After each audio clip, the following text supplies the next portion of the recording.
The mistletoe margarita, the Scrooge driver, the North Pole punch. The holidays call for cocktails, so get everything you'll need for them delivered with Drizzly, the go-to app for drink delivery. So what's it gonna be? Classics like Bullet Bourbon, Don Julio Reposado, or Kettle One, or maybe something new. Find it all on Drizzly, where you can get beer, wine, and spirits delivered for any holiday festivity. Download the Drizzly app or go to drizzly.com. That's DRIZLY.com today. Must be 21 plus, not available in all locations. At Grainger, we're for the ones who specialize in saving the day and for the ones who've mastered the art of keeping business moving. We offer industrial-grade supplies for every industry with same-day pickup and next-day delivery on most orders, all backed by real people ready to help. So you can get the right answers and products right when you need them. Call, clickgrainger.com, or just stop by. Grainger, for the ones who get it done. The following production is part of the We Be Geeks podcast collective.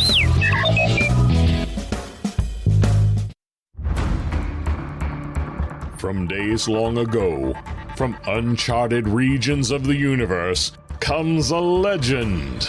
The dream that came through a million years, that lived on through all the tears. It came here, the Fandom Nexus. Fabulous secret powers were revealed to our host as he plugged in his microphone. I have a podcast! Here he is, your Spider-Pan, Jeremy.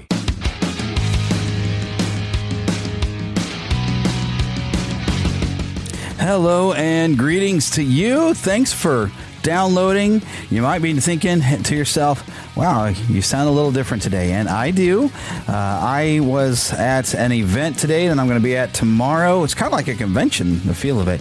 But me and one of the anchors, the morning anchor for over at my where I work at, we were at a civic center arena in St. Joseph, meeting a lot of high schoolers and talking about careers in the media and kind of what we do. And so my voice is kind of gone. I've been talking all day and in a loud area, so I was kind of talking loudly. So I have lost a good portion of my voice. So what that means is we're going to forego some of the usual bits of the show where I go through some news and some movie trailers. I'm going to save all that news. It's going to be kind of old news by the time we get around to it. But we'll save that for next time. We've got a lot of fun things to talk about. But what I am going to leave you with is I had, of course, Emma. You remember her just a few weeks ago was in with me. And she has watched Back to the Future. Now, what's fun about that is she would be, I guess, Generation Z, as that she is a high schooler. And so she's watched Back to the Future 1 and 2 for the very first time. And so we had a fun conversation with her, which I'm going to present that to you for this show. The only other thing I want to present to you is, let me read you a couple of things that happened this week in history. So October 15th, 1923, Walt received a telegram from film distributor Margaret Winkler, who agreed to pay Walt $1,500 for the first 6 cartoons in the Alex Comedies series. So then October 16th, in 1923, Walt signed a contract with M.J. Winkler to produce the Alice Comedies. This became the founding date of the Walt Disney Company, known first as the Disney Brothers Cartoon Studio. Now, some other stuff on October 16th. In 1960, Walt was issued an honorary high school diploma from Marceline R5 High School. Walt never actually graduated from high school, as he enlisted for service in the Red Cross during World War I. This date is also declared Walt Disney a Day to Dream Day in the state of Missouri. And, of course, R5 means we're organized 5. Now, I am curious because I live here in Missouri, and I wonder if this day was just specifically in 1960 when he was presented with a diploma, or if that's something we have every year. The Walt Disney Day to Dream Day here in the state of Missouri. I don't know if that's a statewide thing every year, if it's kind of gone by the wayside or what, but I found that to be very, very fascinating. But as we've hit 100 years of the Walt Disney Company, or the Disney Company, I wanted to read a few quotes. I was kind of saving. I had planned part of our content today of going through some various content of some Disney films, which I'm saving to do with Philip when he can join me. And, well, we weren't able to do that, but Walt definitely had some values. I want to read some quotes, actually, from the official Walt Disney quote book that I got in Marceline last time I was there. It is part of the Disney 100 celebration. And let me read up on some of this. It said, deeds, rather than words, express my concept of the part religion should play in everyday life. I've watched constantly that in our movie work, the highest moral and spiritual standards are upheld, whether it deals with fable or with stories of living action. Another quote, I ask myself, live a good Christian life. Towards that objective, I bend every effort in shaping my personal, domestic, and professional activities and growth. Another one that's kind of throwing us on the same page, but Christmas is bigger than all of us. And then another one, I believe firmly in the efficacy of religion and its powerful influence on a person's whole life. It helps immeasurably to meet the storm and stress of life and keep you attuned to the divine inspiration. Without inspiration, we would perish. So these are some great quotes from the man, Walt Disney himself, of values he held that I don't believe the modern company does. And I think that's to their detriment and perhaps why they are losing faith in quite a lot of people, including myself. But I'm still a fan of Walt Disney himself and a vintage Disney product. So I still love Mickey Mouse. I got a little Mickey Mouse stuff here all over my desk. But there's values that Walt held that he brought into his storytelling, as we read in one of his quotes, that I don't think the Walt Disney Company really holds to anymore. All right, but that's all I'm going to talk about Disney and everything and any current events. Now I'm going to pass it over to myself as I'm speaking with Emma about Back to the Future. A lifetime of hard work, children laughing in the kitchen, family photos on a restaurant wall, a legacy that lives on. It all comes from the power of a conversation, like the one Tommy Hall had with First Horizon Bank about taking over his father's Charleston-based restaurant business. Now the table is set for a whole new generation. First Horizon Bank. Let's find a way. Go to firsthorizon.com/Tommy. First Horizon Bank, member FDIC.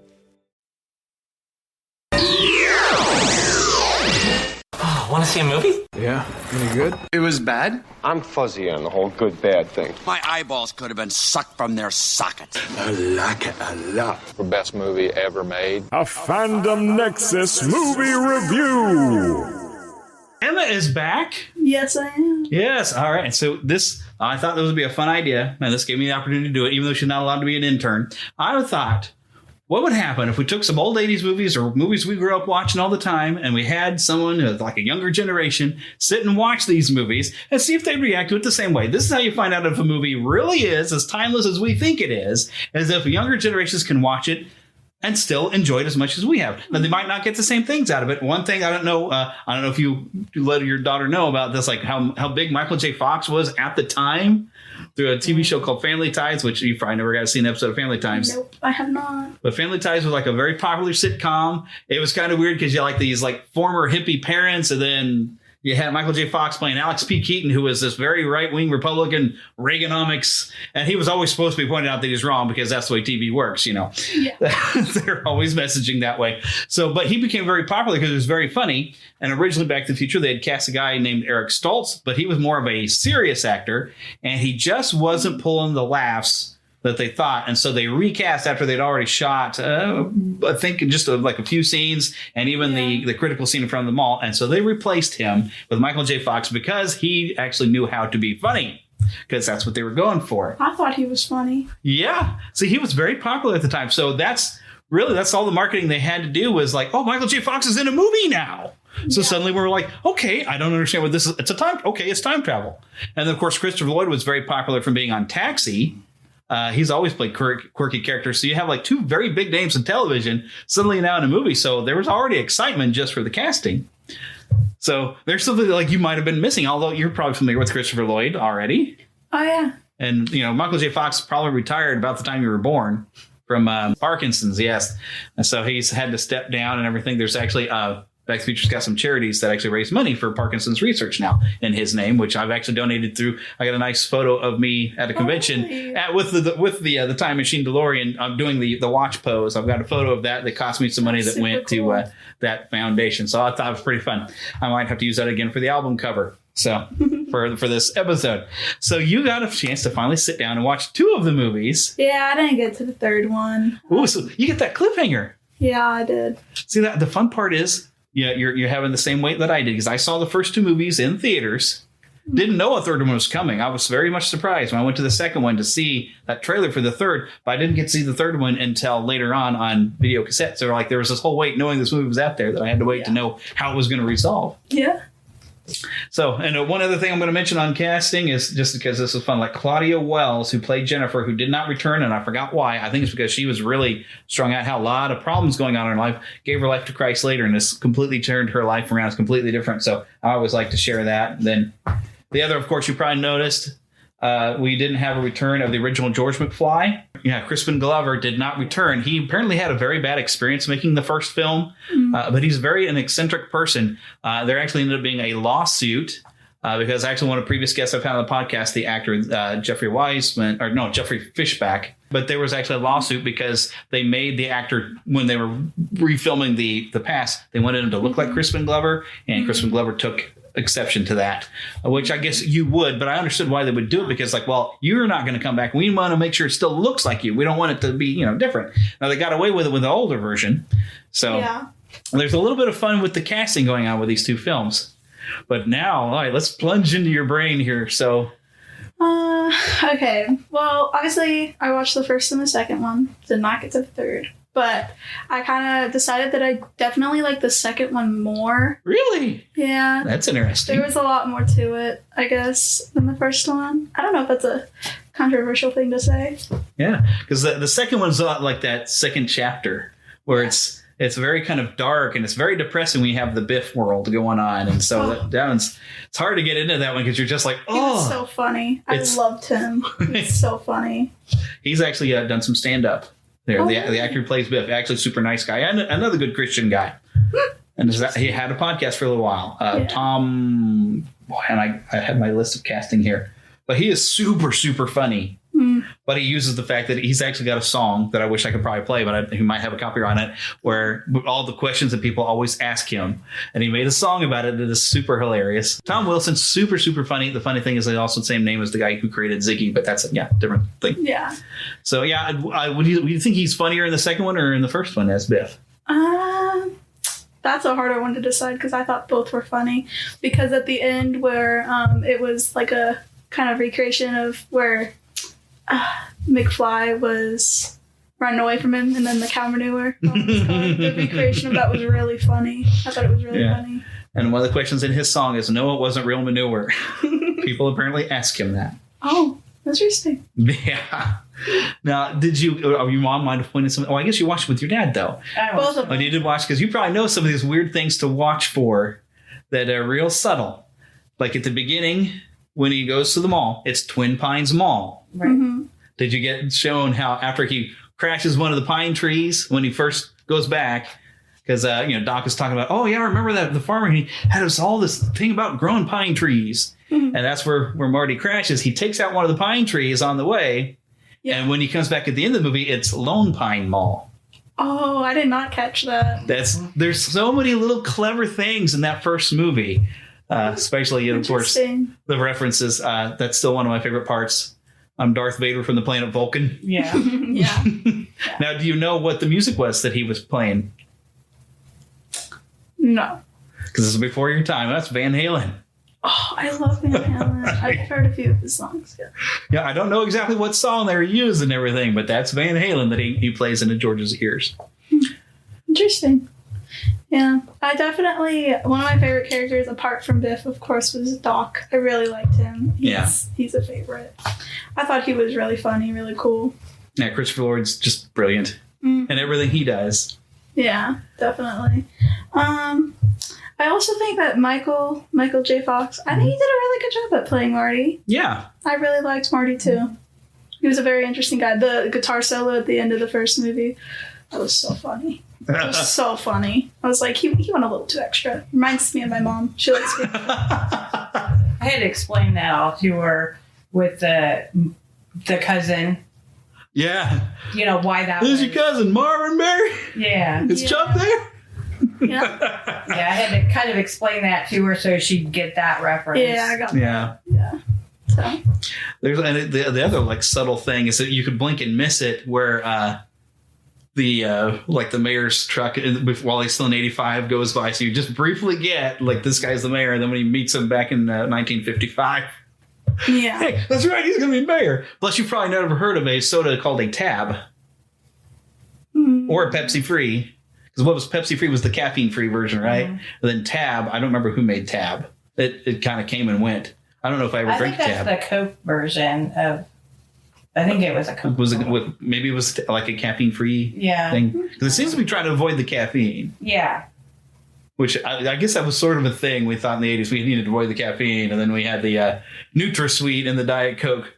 Then we realized that might give us cancer or something. Yeah, all the weird things you missed. Yeah, there's definitely a lot of different points that I told my mom that I was like kind of lost what was going on because there was so much going on. I was like, what happened? Where's Marty going? But overall, I think it was a really good movie. I liked both of them. I definitely need to watch the third one, but it was also just like a good time to sit down with my mom and watch it. Yeah. It was just a good time for us to spend. So. Yeah, one of the other subtle things I also liked about the first is you can see like a newspaper clipping of a fire. Oh. Like at a mansion fire, and now there's like a Burger King over there when he comes out of Doc's lab. Mm-hmm. When you go back to 1955, you realize Doc's lab is still that same garage, and the mansion fire was his home. Oh. And so now, of course, he's like lost some of the land, and the Burger King's went over there. There's a comic book that tried to fill in some gaps here within the last, I'm going to say 5 years or something. Somebody's gotten the rights, and they started filling in those gaps of like, you know, the Brown family, of where Doc had the money to do all the stuff he did initially. Of course, then you have to have the trick on the plutonium where he's basically lying, but all the other parts and even buying a DeLorean, that's expensive. So Doc is loaded, but they never, really think about it. But there's like this little subtle bit in there that talks about a mansion fire and on newspaper clipping that he's got actually in his lab and all this stuff. It's where some experiment probably went really wrong and Doc burned down his own house. But he still has the garage to live in. Makes sense. Yeah. It's just kind of funny. It's like I think there's even something about the Burger King that you got to mention, because you notice like right next to it where the mansion would be is this Burger King. So he probably sold the land off to at least get some of his money back, or I'm sure the insurance money probably helped a little bit. But yeah, you wonder how fast Doc has been burning through his fortune with all of his harebrained ideas before he finally gets something that works. Yeah. So there's your message of the movie. Don't give up. Keep making stuff. Keep doing stuff, because eventually. Yeah, I definitely missed a lot of little things. Mm-hmm. That's a lot of stuff. That's why it's definitely worth it for the rewatching and all the other different stuff. Yeah, I would definitely rewatch it. I think it's a really, really, really good movie series. So it still holds up. Yeah, I definitely probably watched it when I was younger too. I just don't remember much of it. Yeah, getting to see a camcorder that actually required tape. Mm-hmm. And you had to hook it up to a TV. Yeah, fortunately I'm not that old. My mom might be. Love you. To have a camera with videotape, yeah, we're old enough. Yeah. Oh, yes. We actually had an old VHS camera when I was a kid, and yeah. And my mom had one. They were huge. So now the fun part is when the second movie comes out, and I think it was Pizza Hut. They had all the glasses, like the real funky kind of glasses. Like the vision of what 2015 was going to be like is the second movie. I believe that's 1990, because I remember seeing when we went to go, or was it 89? No, I think it was 90, because I remember when we went to go see the movie, they had a teaser for the first Ninja Turtle movie in front of it, which I'd only just heard that it was happening, which I thought they were probably still in the middle of making it. So to go that night, see that in front of it, oh my goodness, there it is, a Ninja Turtle movie. So yeah, believe me, the freak out was big. The freak out was huge for that. But so we had this vision. We thought everything was going to be bright colors, because really in the 80s, we had a lot of bright colors. In the 90s, early 90s, if you ever get to see an episode of Saved by the Bell, holy monkey. So 2015, we're looking at 2015 through the lens of 1990. What we expected. We expected everything neon colors. We wanted to have flying cars. We still don't. And we still don't have it. Oh, well, they've got the tech. I've seen stuff where they've come up like hovers cars. They thought, well, this could work as a car, but it's just not feasible for cars. What was it like now, knowing that we've been through 2015? Oh yeah. Seeing that, did that make it funnier for you? Definitely, because I was like, it's 2023 now. we still don't have flying cars. Yeah. There are some things here and there that I was like, oh, because they had a hoverboard, and I was like, hoverboards were around 2015. So there's some things that were accurate. Well, that's where they got the name for the hoverboard, but they call those the hoverboard. We're like, they're not hovering. That's not a hoverboard. They managed to get the name for it. It's like, no, hoverboard was supposed to hover off the ground by magnets, and you get stuck over water because you don't have power. So, yes, that was actually a great scene. But we all wanted those, and there was a rumor that flew around for the longest time that let's see, was it Mattel that was supposed to have made those? That Mattel had made it, and they used it in the movie, but they were too dangerous to release because people would be falling off of it, so they couldn't get it through safety things, so they couldn't release the toy. Complete lie, but we all believed it for a long time. Well, it's Mattel, so I'm not surprised. Yeah, I was like, did y'all? I'm not alone in this. Y'all heard this? Yeah. You didn't? Yeah. That it was supposed to have been a real toy. I also find it fun to recognize the kid playing the arcade game. No, I probably missed that too. Elijah Wood. Frodo Baggins. I was about to say, if you haven't seen Lord of the Rings, that's another one you gotta watch. I've seen those. like pictures and stuff. We haven't really watched Lord of the Rings. Oh, I'm more goodness. of a Harry Potter person. Well, if you think Harry Potter's good, just see the Lord of the Rings. You would like it. You'd love it. We haven't sit down. My goodness. Oh yes. Especially go ahead and watch the extended cuts where they put some stuff back in it, because it's just that much better. Just got to be ready for Return of the King. It's like 4 hours long when you have the extra stuff in it. But it's good stuff. So yeah, I sat through the Titanic. I can sit through yeah, if you can sit through Titanic, then you can, no problem. Lord of the Rings will be a lot more fun. Except for it'll be like 3.5 hours. I think the first two is 3.5 each, and then Return of the King ended up being 4 hours with the extended cuts. It's so good though. Especially the second one that really improves it with the extended on there, because it gives the Ents more, which I won't tell you what an Ent is yet because you'll have to find out. But yeah, Elijah Wood, young boy Elijah Wood, is the kid there at the arcade. It's like, that's stupid. That's a baby toy. You have to use your hands. That hasn't changed. We're still playing video games with our hands. Yeah. They did try with a few things. They have what did Xbox call that thing? Oh, the Kinect? The Kinect, where you're supposed to be able to just move your hands, and it didn't work for snot.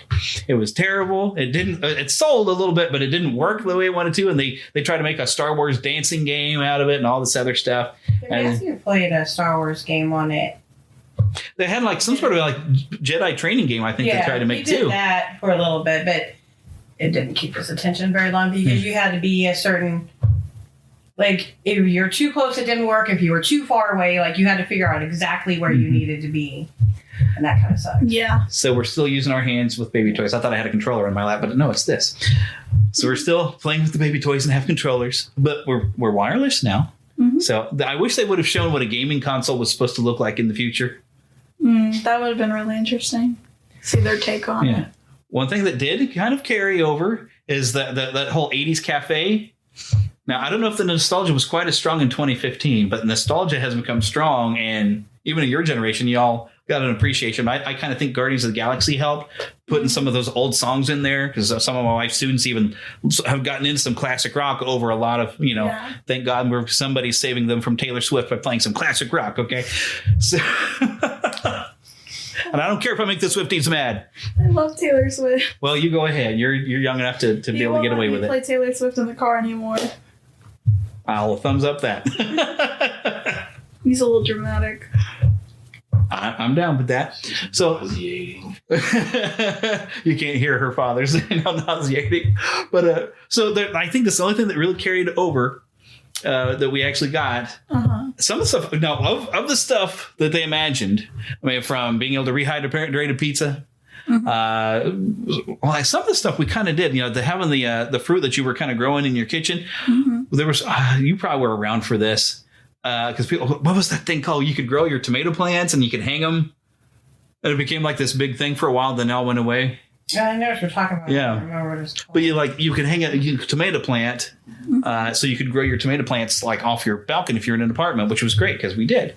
That's cool. So some stuff we kind of did, but of all the different things. What would have been the most favorable thing? What would you have wanted most to actually get?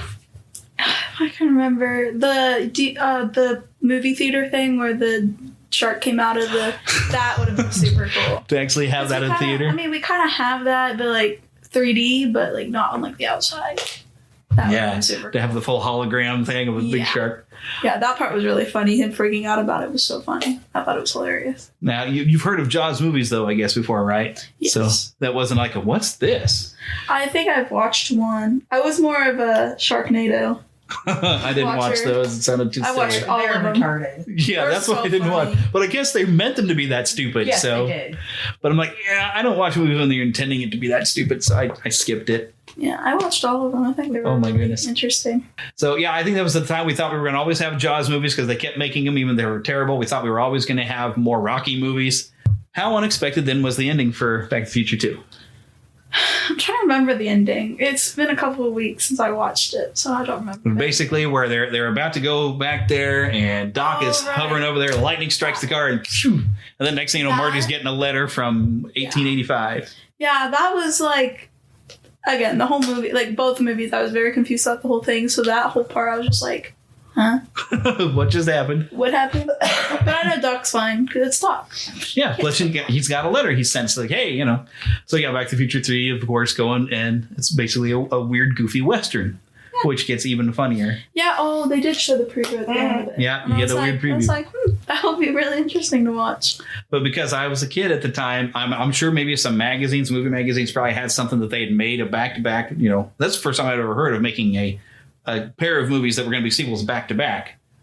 I think it might have been the first time it was ever done before. But when you're just a regular goer and you're like, you know, all the hype going around Back to the Future 2, go into that one, I had no idea. And then suddenly we get that cliffhanger ending and we get a preview for Back to the Future 3. Our minds were kind of blown at the time, which I think they have that. Was it the following year? Yeah, it wasn't too long. Yeah, it wasn't that long. They didn't make us wait long, but I didn't get to see it until like much later. That's the only one of them I never saw in a theater. So, did it kind of make you want to drive a DeLorean? Well, she still can't drive, so. Well, see, and that part was kind of lost on her. She didn't realize what kind of car DeLorean was, you know, how rare and. Yeah. I thought it was a cool looking car. Everybody back when that's for me anyway, my friend, we all wanted that car. It's like, oh, let's go get one of these, you know, it was. With the cool doors opening up that way. It's because they're old. Yeah. They actually found, there's been news this week, they actually found a DeLorean that has less than 1,000 miles on it. Oh. I actually, when I was working in Kansas City Life Insurance even, the owner of the company actually had a DeLorean. He kept it parked in the parking garage, and he only pulled it out when he wanted to because they were notoriously bad cars, which is what made all the stuff in that movie where he couldn't get the thing to start. That was basically because a DeLorean was a perfect choice for that because people really did have that much trouble with it. Really? Yeah, that's why they went kaput. Although the company has tried to make a comeback and make a new DeLorean, but I don't know if they've really caught on. I think they were trying to make them as electric cars even, but I don't know. They were like expensive cars. So, but part of the idea thrown in there is the metal used was like perfect for whatever mock science they came up with. But it actually made it all kind of make sense.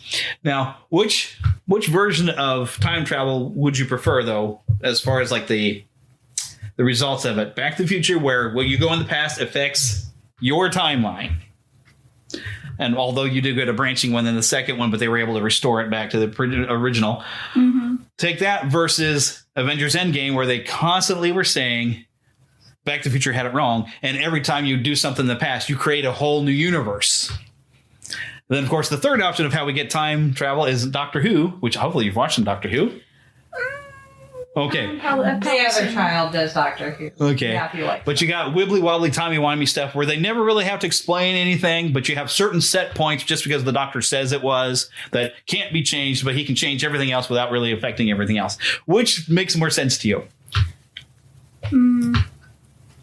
Probably the first one, the back picture. Yeah, that makes more sense. Yeah, I'm with you on that one. Kind of reminds me of Flash, where he went and saved his mom or whatever. Yeah, messed up by everything. Flashpoint. Yeah, the whole Flashpoint thing. That's what it reminds me of. Now, well, because you watched the TV series of the Flash and everything. Yeah, I think they handled it pretty well there. Yeah. Because I don't know if you've seen the movie now, where they did basically the same story, but they did multiverse the dickens out of that. With it, and yeah, it gets weird. It was a pretty good movie though, if you haven't got a chance to watch it. So yeah, so time travel has always had a weird thing, especially here lately where now they've multiversed it, but it always made more sense to me in Back to the Future that we're on the same timeline and you just got to be careful. There's even old science fiction stories where they would travel back to, dinosaurs, and they wouldn't let you step out because if you even step on a leaf, we have no idea the ramifications of what could happen. And I can't remember what happens, but something happens and somebody does like step on just a leaf and they go back to their time and everything's completely altered from one leaf. I can't remember the name of it. It's like a short story, but I remember reading it in sci-fi class. So, But overall though, so you would still recommend these movies to other people your age? Yeah, I definitely would. If I had to give it a rating, I'd say 9 out of 10. Only because I was so confused the whole entire movie. Both of them, I was like, what is going on right now? But it was very enjoyable. I would definitely watch again. I would definitely recommend it to other people. And the more you watch it, the more it'll make sense. Yeah. Yeah, because otherwise we don't know what a flux capacitor is. How does this thing work anyway? Yeah, a lot of scientific words were used, and I'm like, that's big words. I don't know what those mean. And most of them weren't real. A gigawatt is a real thing. I'm pretty sure. Yeah. It sounds like something from Star Wars. No, there was Josh Gates. He has a spinoff of his Expedition Unknown, and I forget what it was, but it was during COVID, and he had Christopher Lloyd on there, and they went to the place that has the DeLorean, and they talked about how they made the flux capacitor, how they came up with that idea, what it looked like, how they did it. It was all made out of trash. Seriously. Wow. But yeah, Josh Gates has something on it. It's really good. Neat. No, but I really liked Doc. I like Christopher Lloyd. I think he's a great actor. Yeah. As well as Michael J. Fox. Yeah, because Leah Thompson was the mom. Yeah. Right, yeah.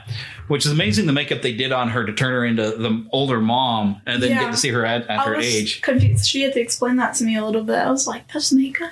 Yeah, they did a really good job of aging them up. Another kind of fun thing, considering even more TV, like the sister that he has was on, Bosom Buddies, which was Tom Hanks's launch thing. Yeah. So Tom Hanks's first thing he did was a sitcom where he and this other actor I can't think of the name of. Tom Hanks. Yeah, Tom Hanks was the main guy. And then the other guy that was with him, but they were trying to get into this. There was this home that they needed to live in for whatever reason. I can't remember, but it was an all girls home. So they have to dress as women the whole time and not get caught. And the weird thing is there's this blonde headed named Buffy, because of course there were blondes named Buffy in the 80s.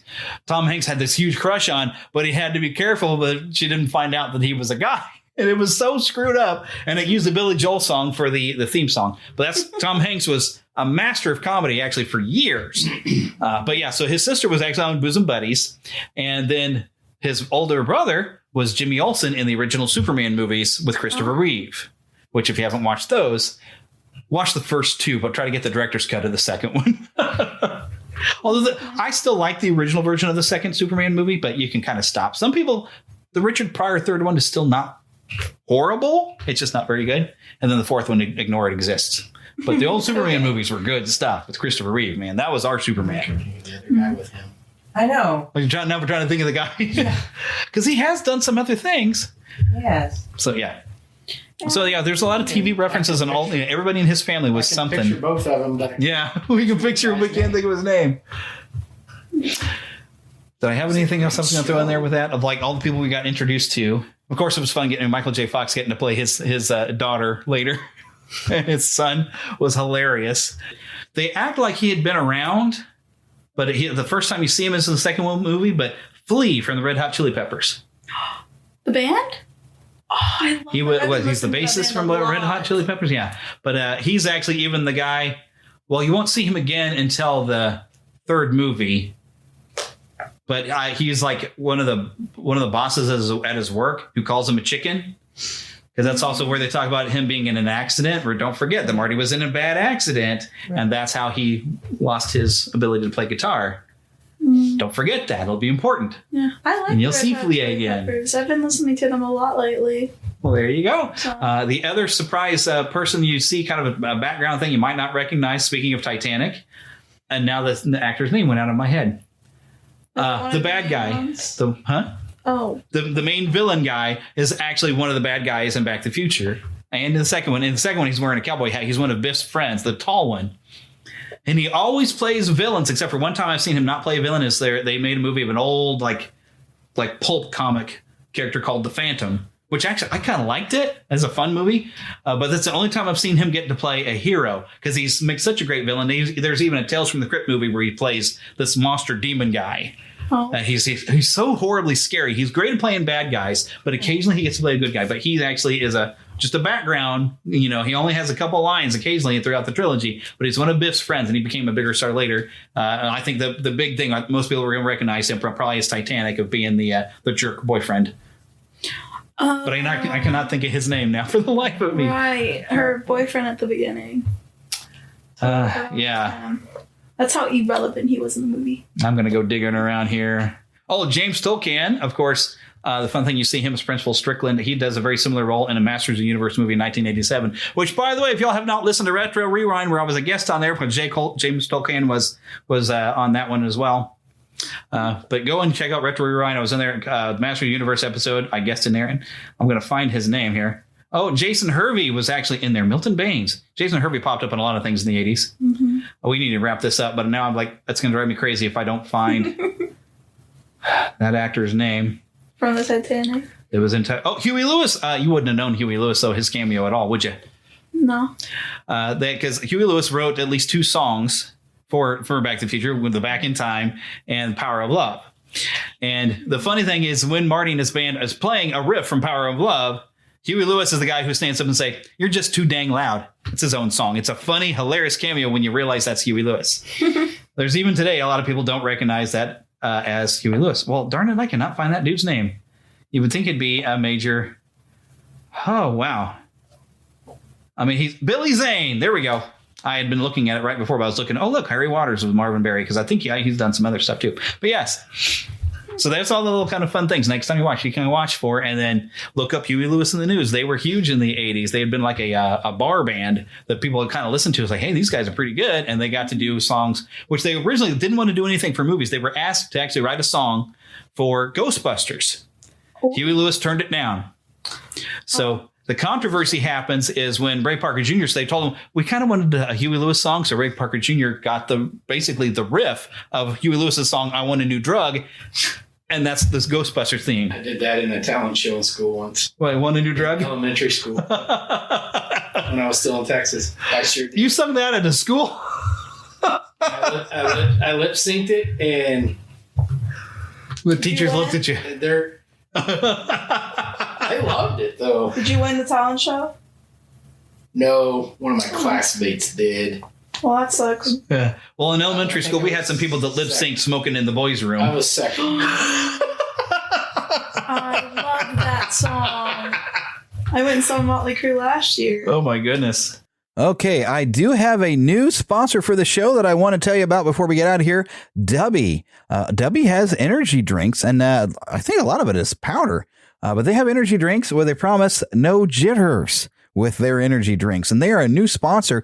In fact, I do have some links over there. By the way, if you go to neverlandpodcast.com, there's a big thing that says Dubby on it. You click that, you can get a 10% discount on your order from Dubby. Or if you just go to dubby.gg, and Dubby, D-U-B-B-Y, exactly as it sounds, dubby.gg, you should be able to enter Neverland as your discount code, and you get this 10% discount. So yeah, check that out. I've actually got some stuff where I should be able to sample it. I have not finished all my stuff to where I get to get some of the product, and I'll be able to test it out and try it myself and let you know what I thought of it. That is coming very, very soon. We'll talk about that. But yeah, dubby.gg, thanks very much for sponsoring, and get your 10% discount. Try it out. Let me know what you think. Also at neverlandpodcast.com, you will find a link for my podcast reviews. If you happen to have a podcast, you want to be able to get all reviews sent to your inbox from around the world, which normally you cannot see the ones except for your own home country, go and click there and take a look. With that link, you'll be able to help me out the show. They're a long time sponsor and everything, and you can get a pretty reasonable price. I think he's about to raise his prices because he's about to upgrade it, but for a really good price, you can get a year-long subscription. It is a great service, so go and check it out. But of course, we want to thank Karen Kennedy, Ricky Pope of Christian Nerds Unite, and Darren Wilhite of the Wilhite and the Wall Show for helping me out with the introduction to the show. Don't forget you can email us at podcast@neverlandpodcast.com. You can find us on Twitter, NeverlandPcast, and of course Facebook. We have both a group and a like page under Neverland Podcast. So definitely come and check it out. Okay, well, that's all I've got to say. That's all I've got the voice left to say to you, other than to tell you to get lost. Oh, hey, you know what? Before you get lost, don't forget we have a Patreon link and a shop as well. If you go to neverlandpodcast.com, you can find links for that one.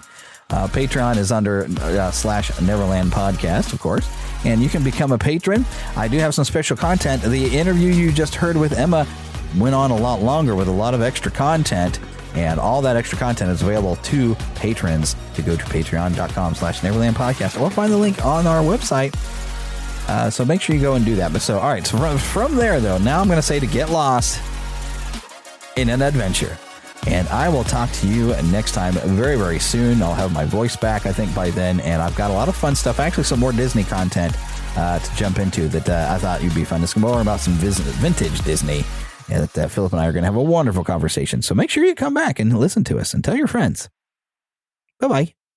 Tonight in Arkansas, there's a mother tucking in her daughter and turning off the light. A business owner is burning the midnight oil. An at-home dinner date is plating up possibility. And it's all happening under one roof. How? The power of a conversation, like the one John from Integrity Solutions had with First Horizon Bank about his vision for a sustainable mixed-use building. Now it's not just words, it's life. First Horizon Bank. Let's find a way. Go to firsthorizon.com/John. First Horizon Bank, member FDIC. At Granger, we're for the ones who specialize in saving the day and for the ones who've mastered the art of keeping business moving. We offer industrial-grade supplies for every industry with same-day pickup and next-day delivery on most orders, all backed by real people ready to help. So you can get the right answers and products right when you need them. Call, click Granger.com, or just stop by. Granger, for the ones who get it done.